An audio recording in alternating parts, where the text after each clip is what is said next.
La semana pasada hubo una doble sorpresa económica en nuestro país. Primero, la renuncia de Mario Marcel al Ministerio de Hacienda y también quien lo reemplazó, Nicolás Grau. Todo esto de cara al presupuesto público que debe empezar a discutirse en aproximadamente unas 5 a 4 semanas. Vamos a analizar estas determinaciones que obviamente son muy importantes porque están a cargo de la conducción económica del país, junto al coordinador macroeconómico de Clape SUC y también socio de Baltic Consulting. Aquí saludo a Germán González. ¿Cómo estás, Germán? Bienvenido al noticiero de Renta 4.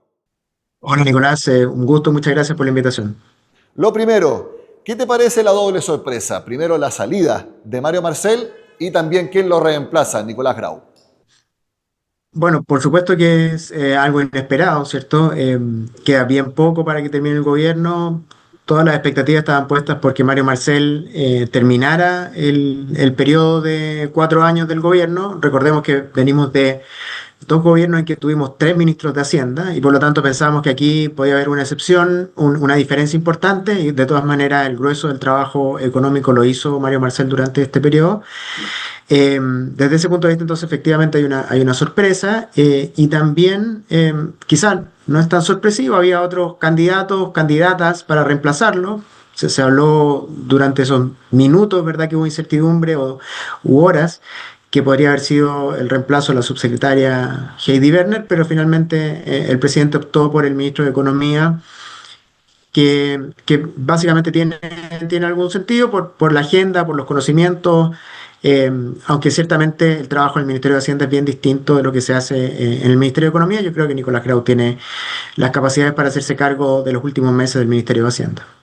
Eso es algo que se estuvo evaluando cuando se conoció, incluso con rumores, que Nicolás Grau llegaría al Ministerio de Hacienda, porque uno tiene no sé si la palabra costumbre, pero de que los nombres que suenen en Hacienda sean personas que hayan trabajado en el Banco Central, que hayan trabajado en el Ministerio de Hacienda, que tengan experiencia en organismos internacionales como el FMI o el Banco Mundial, en la dirección de presupuestos, pero esto no es el caso de Nicolás Grau. Sin embargo, entonces, ¿tú sí crees que él tiene las capacidades técnicas para poder liderar la billetera fiscal? A ver, yo creo que al ministro Grau le toca un trabajo en equipo de gestión de los últimos meses del Ministerio de Hacienda, donde está la directora de presupuesto, están los equipos de la DIPRES eh, y la subsecretaria, y por lo tanto le va a tocar gestionar una decisión muy importante que es el presupuesto de la nación. Eh, el ministro Grau ha tenido estos años en su gestión en economía, experiencia negociando con el Congreso y por lo tanto creo que eso es valioso. Tú tienes razón en el sentido de que el perfil típico de ministro de Hacienda es algo distinto, porque Nicolás Grau es principalmente un académico que dio su paso recién a la política como ministro de Economía, no tiene esta experiencia en organismos internacionales ni en el Banco Central. eh, pero pienso que se puede hacer el trabajo, de todas maneras, él tiene las bases, tiene el conocimiento del gobierno de estos años, y pienso que es bien importante que los equipos del Ministerio de Hacienda, de la DIPRES, son equipos más bien permanentes. Cuando uno habla de la importancia de las instituciones, creo que eso es fundamental para que el proceso presupuestario, por ejemplo, siga su curso, que partió a inicios de año, eh, y que el ministro sea capaz de sacarlo adelante. Creo que también depende mucho de la gente que está en el Ministerio de Hacienda, en la DIPRES, y del trabajo que se hace desde ahí. Sí, uno recuerda, por ejemplo, tú tuviste de jefe a Felipe Larraín 2 veces en el Ministerio de Hacienda y ese perfil técnico con muchos estudios, uno sabía que el ministro de Hacienda era el que más sabía de macroeconomía, de decisiones financieras, de tasas largas, las cosas que uno generalmente le escucha a los ministerios, a los ministros de Hacienda. En este caso, entonces, tú nos puedes también, porque trabajaste ahí, de que la gran parte del trabajo se le lleva a los equipos internos y en este caso un perfil, como tú dices, más académico o en este caso también perfil más político en cuanto a las decisiones del gobierno, no sería tan, no sé si la palabra es malo, pero al menos no sería, aparte que queda poco tiempo en el gobierno, entonces no sería tan problemático.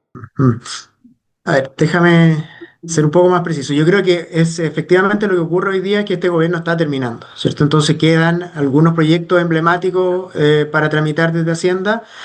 El presupuesto de la nación, el reajuste del sector público, por ejemplo, van a ser proyectos, pero no está en juego la agenda económica del gobierno en estos meses. Entonces, pienso que es bien distinto cuando se parte un gobierno tener efectivamente ese tipo de credenciales en un Ministerio de Hacienda y me parece que este gobierno lo hizo bien al momento de elegir a Mario Marcel como ministro de Hacienda por su expertise, por su conocimiento de finanzas públicas, por su paso del Banco Central. Y efectivamente es deseable que futuros gobiernos también partan con economistas con ese prestigio, con esa trayectoria internacional, partan su administración y que ejecuten gran parte de la administración porque son los jefes del equipo económico del gobierno. Em, Desde ese punto de vista, lo que ocurre hoy día es que más bien, a mi juicio, lo que falta es gestionar los últimos meses de la administración, que por cierto son importantes, pero no está en juego, a mi juicio, la agenda económica del gobierno, sino que eso ya fue ejecutado en la medida de verdad de lo que se pudo por el ministro Mario Marcel, la reforma de pensiones, por mencionar algunos, los cambios tributarios que se gestionaron. No hay espacio hoy día para proyectos relevantes, más allá de los que ya mencioné, en estos meses y por lo tanto es factible que un ministro que no tenga la experiencia, los conocimientos de anteriores ministros de Hacienda pueda, a mi juicio, gestionar con la ayuda de los equipos del Ministerio de Hacienda la parte final de la administración.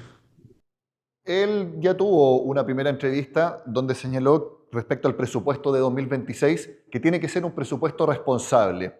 Yo he visto cálculos que indican que para cumplir la meta de déficit estructural que se puso este gobierno, el gasto público el próximo año tendría que caer. ¿Es algo que tú compartes?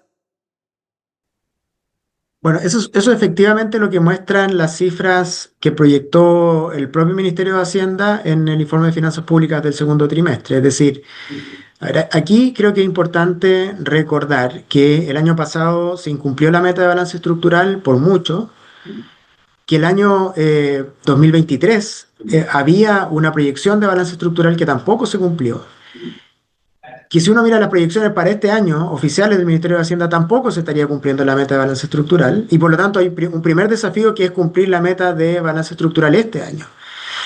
Y tal como tú dices, cuando uno mira las proyecciones del próximo año, se requiere de acuerdo a las cifras del segundo trimestre, se requiere un presupuesto eh, de caída del gasto para el próximo año, lo cual es sumamente exigente.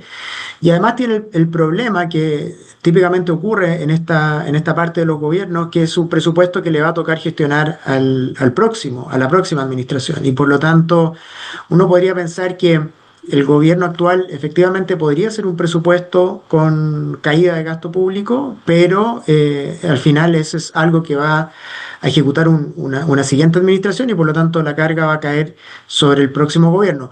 Para ser justo, también le tocó a este gobierno administrar un presupuesto con fuerte caída del gasto el año 2022, post pandemia, ¿cierto? Y esas transiciones, en general, creo que algo no es deseable en el manejo de la política fiscal, que cuando se requiere hacer un ajuste fiscal, este se postergue para el siguiente gobierno. Es decir, yo gasto durante los 4 años, ¿verdad? Y después le traspaso el peso del ajuste fiscal a la administración siguiente. Una cosa, Nicolás, que me gustaría sí enfatizar es que en los próximos días vamos a tener los parámetros estructurales, el PIB tendencial, el precio de referencia del cobre, que dependiendo de lo que digan los expertos va a modificar la proyección que hay para el próximo año, así que hay que estar bien atento a esas cifras para ver si es que los parámetros estructurales, que son los que permiten gastar más, tienen alguna modificación relevante y eso va a condicionar lo que ocurre en el presupuesto 2026, son fundamentales. Germán, nuevamente apelo a tu experiencia en el Ministerio de Hacienda anteriormente. ¿Qué es deseable para un gobierno que entra? Que le entreguen un presupuesto que cumpla realmente los objetivos estructurales, aunque sea con un gasto fiscal cayendo, o que como se están instalando, no se haga ese ajuste con el nuevo equipo que llega al Ministerio de Hacienda. A ver, yo creo que en general lo importante es que se vayan cumpliendo los compromisos fiscales, que se cumplan las metas de balance estructural. También es importante que el próximo gobierno o cuando se producen estos cambios de gobierno, la administración entrante tenga algún espacio o margen de flexibilidad para ejecutar parte de su proyecto, pero ese margen de flexibilidad tiene que darse dentro del gasto que es compatible con la meta de balance estructural. Es decir, yo diría que como criterio número uno es que el presupuesto se realice cumpliendo las metas de balance estructural y nivel prudente de deuda. Y en segundo lugar, que ese nivel de gasto que sea compatible con la meta deje espacio, deje algún margen de flexibilidad a la nueva administración para que no esté todo el gasto comprometido, ¿cierto? Y haya espacio para ejecutar parte del programa de gobierno que hoy día está en las propuestas de los candidatos presidenciales, tengan ese margen de ejecución. Pero lo fundamental es que, a ver, por efectos de la credibilidad de la regla fiscal, por efectos de la sostenibilidad de las finanzas públicas, es importante que se vayan cumpliendo los objetivos fiscales y eso también aplica naturalmente para el próximo año. Germán González, coordinador macro de Clape SUSE y socio de Baltic Consulting, muchas gracias por analizar tanto la llegada de Nicolás Grau al Ministerio de Hacienda como también las decisiones que se van a tener que tomar, a veces muy exigentes, respecto al gasto fiscal para el presupuesto de 2026. Que tengas una excelente semana. Gracias, Nicolás. Muchas gracias por la invitación. El momento fiscal es lo que quisimos analizar en este noticiero de Renta 4. Soy Nicolás Paut y los invito a que nos sigan acompañando.